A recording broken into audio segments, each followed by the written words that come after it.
It's easy to assume that the Beatles operated as a perfectly synchronized creative unit, especially when it came to crafting their most enduring classics. For much of the public, the partnership between John Lennon and Paul McCartney felt almost mythical. Two minds working as one, finishing each other's musical sentences with effortless precision. While that image holds some truth, the reality was always more nuanced. Even before their eventual split, one of the most famously bitter breakups in rock history, there were subtle creative tensions, differences in philosophy, and moments of genuine misunderstanding between the two. McCartney, for his part, never lost sight of Lennon as a trusted collaborator, someone who could take a half-formed idea and transform it with a sharp lyrical twist or unexpected emotional edge. Yet, even within that deeply intuitive partnership, there were songs that didn't fully click for him. One of the most notable examples was All You Need Is Love. By the latter half of the 1960s, the Beatles were already reshaping the landscape of popular music, often without consciously realizing the scale of their influence. Having retreated from live performances in 1966 due to the overwhelming chaos of Beatlemania, they shifted their focus entirely to the studio. This decision proved transformative. No longer bound by the limitations of live reproduction, they began to explore sound as an expansive, almost limitless medium. When they regrouped at Abbey Road Studios, their ambitions crystallized into what would become one of the most groundbreaking albums of all time, Sgt. Pepper's Lonely Hearts Club Band. The record didn't just push musical boundaries, it redefined what an album could be. It was immersive, conceptual, and unapologetically experimental, blending orchestral arrangements, tape loops, and surreal lyrical imagery into a cohesive artistic statement. Although the seeds of that experimentation had already been planted on Revolver, Sgt. Pepper represented the full flowering of their psychedelic phase. It marked a moment when the Beatles stopped trying to capture their live energy and instead embraced the studio as an instrument in itself. Every sound, every effect, every transition became part of a larger sonic tapestry. Interestingly, one of their most iconic songs from this era, Strawberry Fields Forever, didn't even make it onto the album, a decision that has puzzled fans and critics for decades. Yet the band hardly suffered from a lack of material. Around the same time, they were preparing for a historic cultural moment, the Our World broadcast, the first live international satellite broadcast watched by millions across the globe. For this unprecedented occasion, Lennon set out to write something direct, universal, and instantly resonant. The result was All You Need Is Love, a song built around a simple, almost childlike refrain that could transcend language and cultural barriers. On the surface, it was disarmingly straightforward. Love is the essential force that binds humanity together. But beneath that simplicity lay something far more intricate. While the chorus offered a clear and comforting message, Lennon's verses told a different story.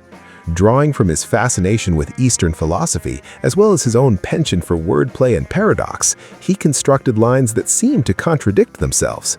There's nothing you can do that can't be done, nothing you can know that isn't known. These phrases feel profound at first glance, but the more one examines them, the more elusive their meaning becomes.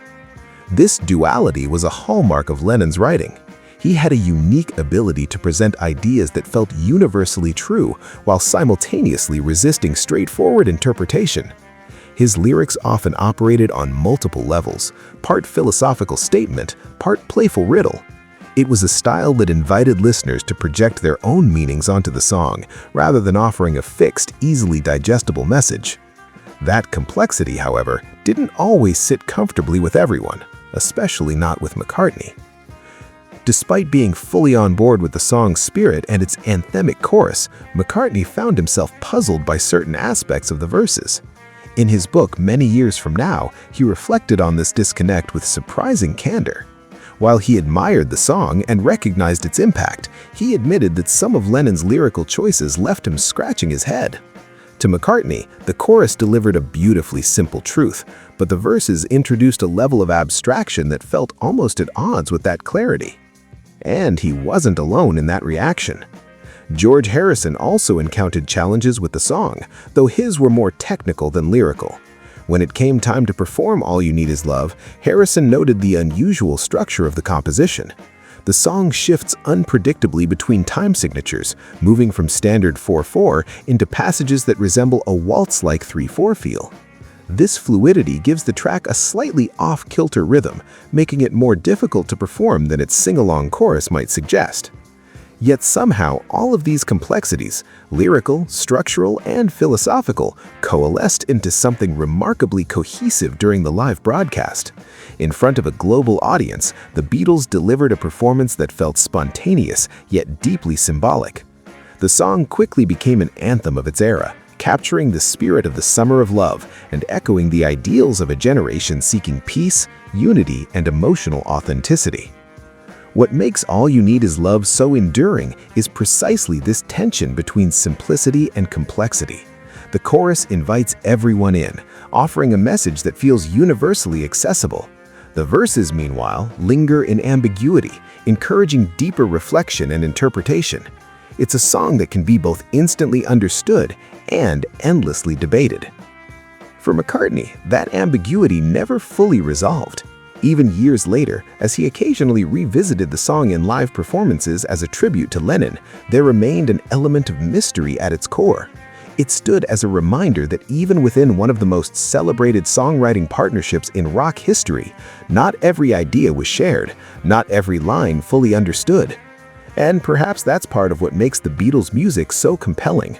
Behind the harmonies and the cultural phenomenon was a dynamic interplay of perspectives, two writers approaching the same theme from different angles, sometimes meeting perfectly in the middle, and other times leaving just enough space for tension, curiosity, and interpretation to thrive.